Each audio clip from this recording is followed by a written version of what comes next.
किशनपुर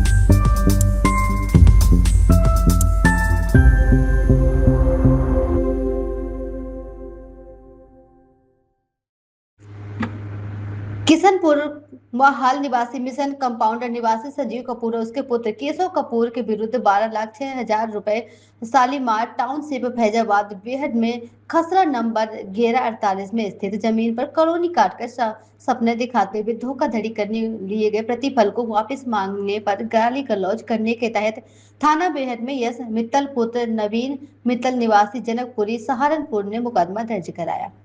बेहद थाना अंतर्गत धोखाधड़ी में एक मामले में यश मित्तल पुत्र नवीन मित्तल के दर्ज मुकदमे में प्रार्थना पत्र में बताया गया है कि संजीव कपूर और उसके पुत्र केशव कपूर ने भगवती कॉलोनी में पंजीकृत शालीमार टाउनशिप LLP कर फर्म में स्वयं को साझेदारी बताते हुए ग्राम फैजाबाद बेहद में एक कॉलोनी को काटकर एक बड़ी कॉलोनी के सपने दिखाकर उनसे 12,06,000 रुपए की धोखाधड़ी करते हुए 624 वर्ग गज का एक प्लाट उनके नाम कर दिया था।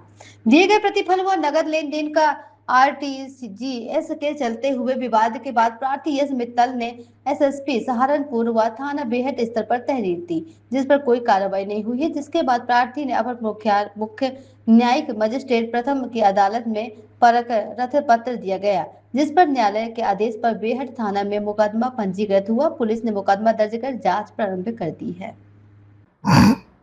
शालीमार टाउनशिप के नाम पे एक इन्होंने अपनी फर्म रजिस्टर की हुई है और इन्होंने वहां बेहट में खसरा नंबर 1147, 1148, 1149 में कुछ जमीन इन्होंने वहां खरीद की और एक बड़े स्तर पर इन लोगों ने एक टाउनशिप विकसित करने की बात कही और उसमें बैनारों में भी ये लिखा है इन्होंने, मतलब लोगों को सुनहरे सपने दिखाने के बाद में ये एहसास करा कि जैसे ग्रेटर नोएडा में, बॉम्बे में, हैदराबाद में, बेंगलोर में बेस्ट क्वालिटी की टाउनशिप विकसित की जाएगी, जिसमें मतलब 15 मीटर चौड़ी सड़कें, बिजली की व्यवस्था, स्वच्छ जल की व्यवस्था, लाइब्रेरी आदि, सौंदर्यकरण सारी की सारी। और ये बताया कि आपके मेरठ, मुजफ्फरनगर, दिल्ली, नोएडा, हरपतपुर,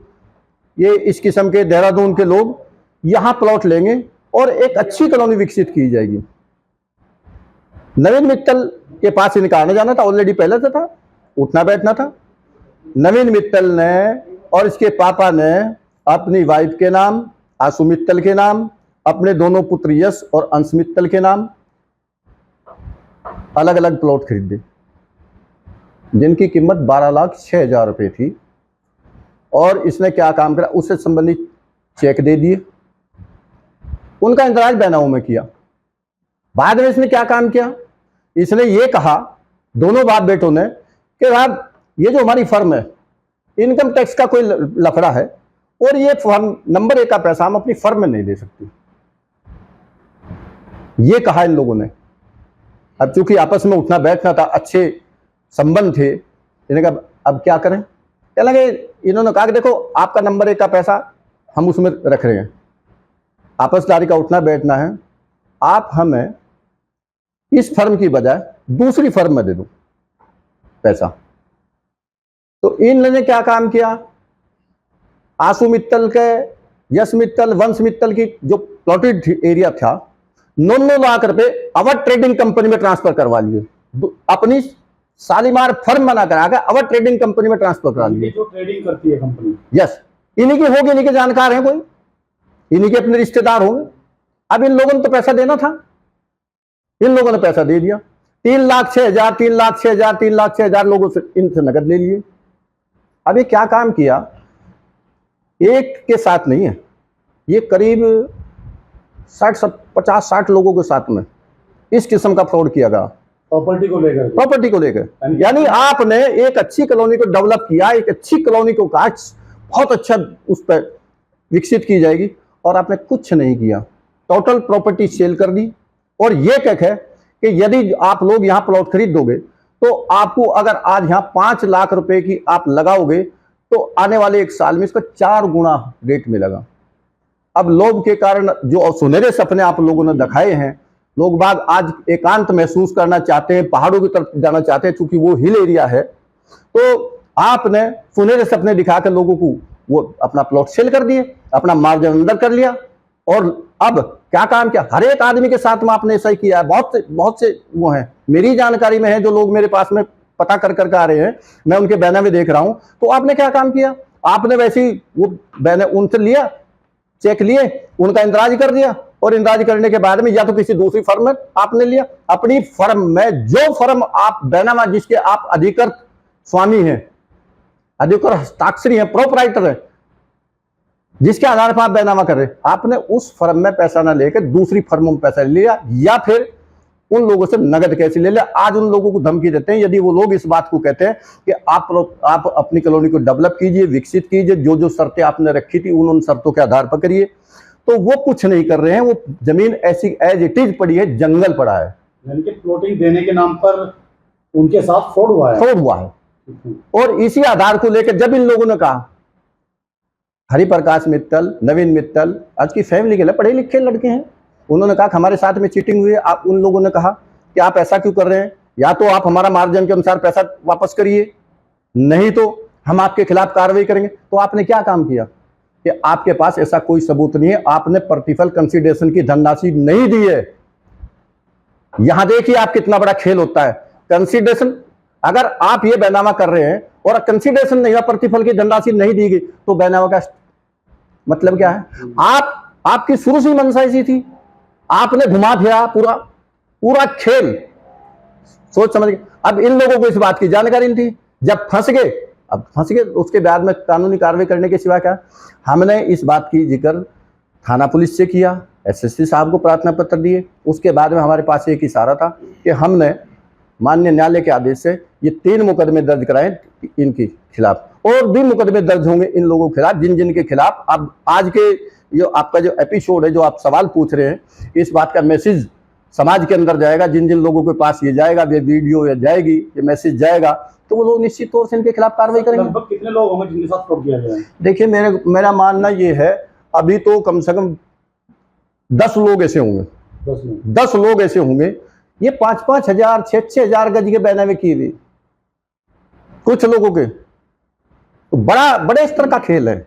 और आपने मतलब कोडियों के रेट, मतलब एक कास्ट की जमीन कोडियों के रेट ली, और आपने इस तरीके से बेच दी जिस तरीके से मिशन कंपाउंड की जमीन हो, सिटी के अंदर की जमीन हो, तो कितना मार्जिन आपने कमा? यानी कि कहीं ना कहीं इन लोगों ने सरकार के साथ भी धोखा किया है। बिल्कुल किया है, 100% किया है, सरकार के साथ में धोखा किया है। एक जानकारी ये आ रही है कि इस संजीव कपूर जी ने 100 करोड़ से ज्यादा के चेक मार रखे लोगों को। अब देखो ये तो मेरी जानकारी में नहीं है, लेकिन हाँ इसने जिन लोगों तो कुछ लोगों से फ्रॉड करके जो पैसा लिया है, मेरी जानकारी में ये तो है, जब चेक बांटने वाले आएंगे मेरे पास तो उनके खिलाफ निश्चित तौर से कानूनी कार्रवाई की जाएगी। वकील साहब आपका शुभ नाम? मैं चौधरी अशोक कुमार एडवोकेट है, चैम्बर नंबर मेरा 47 सिविल कोर्ट सहारनपुर। वकील साहब, जैसे ये धोखाधड़ी उन लोग उसने की है लोगों के साथ, यदि भविष्य में किसी के साथ ऐसा ना हो सके, आप एक एडवोकेट हैं, अच्छी सलाह दे सकते हैं, क्या कहना चाहेंगे आम जनता से या लोगों से? देखिए मेरा कहना यह है, मानना कि आज का दौर ऐसा है, अर्थशास्त्र का नियम है कि ज्यादा ब्याज मूलधन को खा जाता है, लालच बुरी बला है, लालच के कारण आदमी फंसता है। इस आदमी ने यही तो षड्यंत्र रचा कि हम आपको डेवलपमेंट ऐसी कॉलोनी विकसित करके देंगे, वरना जंगल में कौन प्लॉट लेने वाला है? हर एक आदमी चाहता है कि सिटी से कहीं पिकनिक स्पॉट पे जाए। इसने उसको एक पिकनिक स्पॉट का रूप दिया, और उस जमीन को, जो जमीन इसने 20 लाख रुपए बीघा खरीदी थी, 2 करोड़ रुपए बीघा बेच दी। तो कितना बड़ा मार्जिन इस आदमी ने कमाया। ये सारा फ्रॉड ही तो है, ये धोखाधड़ी तो है, लोगों की खून पसीने की कमाई आप एकदम डंप कर जाना चाहते हैं अपने अंदर, उसके बाद में उनको वापस नहीं करते। और दूसरी बात, अगर लोग पैसा वापस मांगते हैं तो क्या कहते हैं कि मेरी पुलिस और प्रशासनिक और राजनीतिक पहुंच इतनी ऊंची है कि मैं जब चाहूं आपके खिलाफ मुकदमा दाखिल करा दूं, और जब चाहूं जैसी स्थिति में कहूं, मेरा कुछ नहीं बिगाड़ सकता। आज की तारीख में मैं इस शहर का पैसे वाला आदमी हूं। अरे अगर पैसे वाले आदमी हो भाई, तो आप ईमानदारी से काम करिए ना। आप मित्तल साहब के 76 लाख 12 हजार रुपये दे दीजिए, सहारनपुर के कुछ राजनेताओं का भी अक्सर ये नाम लेता नजर आता है, या कुछ आपकी जानकारी में है कि सहारनपुर में कुछ बड़े नेताओं के ये नाम यूज देखिए जिस आदमी के पास में ठीक ठाक पैसा हो जाता है, पैसा कहाँ से आता है? जो रोजमर्रा की अपनी रोजी रोटी कमाता है उसके पास पैसा नहीं होता। ये तो कुछ ही लोग हैं, चंद लोग हैं, ये कुछ ही दिनों में एक आदमी आज जीरो पे है, वो आदमी पता नहीं 6 महीने के बाद में हीरो बनकर उभरता है। तो ये स्थिति है। और जब आदमी के पास में इतना पैसा आ जाता है तो निश्चित तौर से उसे राजनीतिक शरण, वो खुद अपने आप को बचाने के लिए राजनीतिक शरण में जाता है। अब इसी किसकी शरण मिल रही है, किसकी नहीं मिल रही है, ये तो आने वाला समय बताएगा कि कौन लोग इसके मुकदमों में कितने अप्रोच करते हैं। आपको लगता है किसी राजनीतिक व्यक्ति का इसके पीछे हाथ है, या ऐसे ही ड्रामे करके लोगों में अपना भय बनाता है? अब ये तो जानता होगा, इसका भगवान जानता होगा। लेकिन निश्चित तौर से मैं एक बात कहता हूं कि जैसे हमने ये मुकदमे नवीन कुमार मित्तल, उसके परिवार के लोगों ने दर्ज कराए हैं, और इस मामले में सही जानकारी तब होगी कि जिन जिन लोगों का नाम लेते क्या वो लोग वाकई इसका साथ देते हैं या नहीं देते हैं।